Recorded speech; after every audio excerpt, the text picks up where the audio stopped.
வாஸ்து சாஸ்திரப்படியும் ஜோதிட சாஸ்திரப்படியும் ஆன்மீக முறைப்படியும் வீட்டில் முக்கியமாக கவனிக்கப்பட வேண்டிய இடங்கள் பூஜை அறையும் சமையல் அறையும் தான். இந்த 2 இடங்களில் அனைத்தும் சரியாக இருந்தால் மட்டுமே அந்த வீட்டில் செல்வ வளம், வளர்ச்சி, நிம்மதி ஆகியவை நிறைந்திருக்கும். கோயில் எப்படி புனிதமானதோ அதேபோல கோவிலுக்கு நிகரான புனிதத்துவத்தை கொண்டது வீட்டின் பூஜை அறை.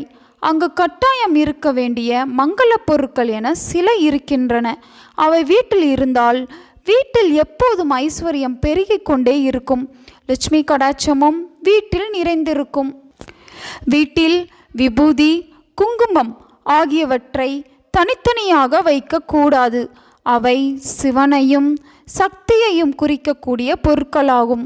அதனால் ஒரே தட்டில் திருநீறு, குங்குமம், அச்சதை, ஒரு பஞ்சபாத்திரத்தில் தண்ணீர், சிறிது பூ இருக்கும்படி சேர்த்து வைக்க வேண்டும்.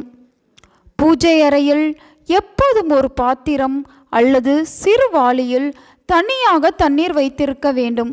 அதில் சிறிது பன்னீர் கலந்து வைக்க வேண்டும். பூஜை அறையில் எப்போதும் ஊதுபத்தியின் சுகந்தமான வாசம் நிறைந்திருக்கும்படி வைத்திருக்க வேண்டும். பூஜை அறையில் ஏற்றும் காமாட்சி விளக்கில் இருக்கும் மகாலட்சுமி அல்லது காமாட்சி தெய்வத்தின் மீது தீபத்தின் அனல் படாதவாறு சிறிய சுடராக விளக்கை ஏற்ற வேண்டும். காமாட்சி விளக்கிற்கு முன்பு சிறிதளவு பால் வைத்து அதையும் சேர்த்து வழிபடுவது சிறப்பானதாகும். அதோடு ஏக தீபம், மணி ஆகியவற்றை வீட்டில் வைத்திருக்க வேண்டும். மணி வீட்டில் இருந்தால் வீடு முழுவதும் எப்போதும் ஓம்காரநாதம் நிறைந்திருக்கும். வீட்டில் நேர்மறை ஆற்றல்களின் அதிர்வலைகள் அதிகரித்திருக்கும்.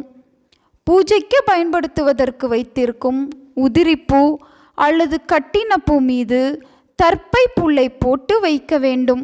இதனால் அதன் சக்தி மேலும் அதிகரிக்கும். பூஜையை துவங்குவதற்கு முன் பூஜைக்கு தேவையான அனைத்து பொருட்களையும் பக்கத்திலேயே எடுத்து வைத்து கொண்டு அதற்கு பிறகு கவனத்தை சிதறவிடாமல் பூஜை செய்தால் அந்த பூஜையின் முழு பலனும் நமக்கு கிடைக்கும்.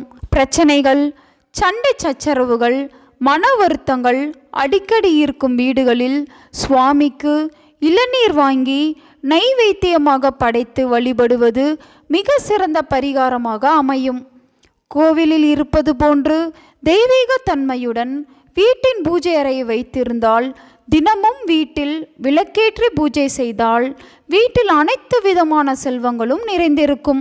சமையலறையை வாஸ்து சாஸ்திரப்படி எப்படி அமைக்க வேண்டும் என்பதை பார்ப்போம். வாஸ்து சாஸ்திரப்படி வீட்டின் தென்கிழக்கு திசையிலேயே சமையலறையை அமைக்க வேண்டும்.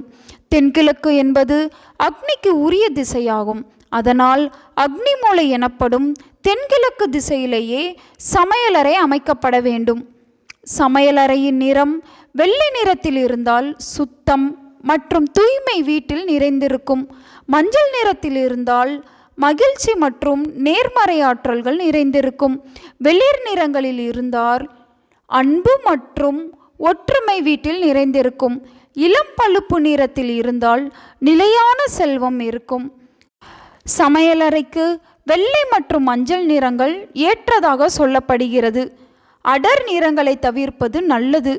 வீட்டில் ஃப்ரிட்ஜ் எப்போதும் தென்மேற்கு திசையிலேயே இருக்க வேண்டும். எப்போதும் சமைத்த உணவுகளை அடுப்பிற்கு வலதுபுறத்திலேயே வைக்க வேண்டும். இதுவே அன்னபூரணி வாசம் செய்யும் திசையாகும். சமையலறைக்கு பயன்படுத்தப்படும் சிங்க் தொட்டி, தண்ணீர் பைப், சமையலறை கழிவுநீர் வெளியேறும் பைப்லைன் ஆகியவை சமையலறையின் வடக்கு அல்லது வடகிழக்கு திசையிலேயே அமைக்கப்பட வேண்டும். கேஸ் அடுப்பு, சிலிண்டர், மைக்ரோவேவ் ஓவன் மற்றும் இதர நெருப்பு தொடர்பான வீட்டு உபயோகப் பொருட்களை தென்மேற்கு திசையிலேயே வைக்க வேண்டும். சமையல் செய்பவர் கிழக்கு நோக்கி நின்று சமையல் செய்ய வேண்டும். இவ்வாறு மேற்கண்ட அனைத்தையும் உரிய இடத்தில் வைத்தால் வீட்டில் பொருளாதாரம், ஆரோக்கியம் என அனைத்திலும் நீங்கள் சிறப்பான பலன்களை பெற முடியும். உங்கள் நண்பர்களுக்கும் உறவினர்களுக்கும் இந்த வீடியோவை ஷேர் பண்ணுங்கள். அவங்களும் இதை பற்றி தெரிஞ்சுக்கிடட்டும். ஆன்மீகம் டிவி தமிழ் சேனலை சப்ஸ்கிரைப் பண்ணுங்கள்.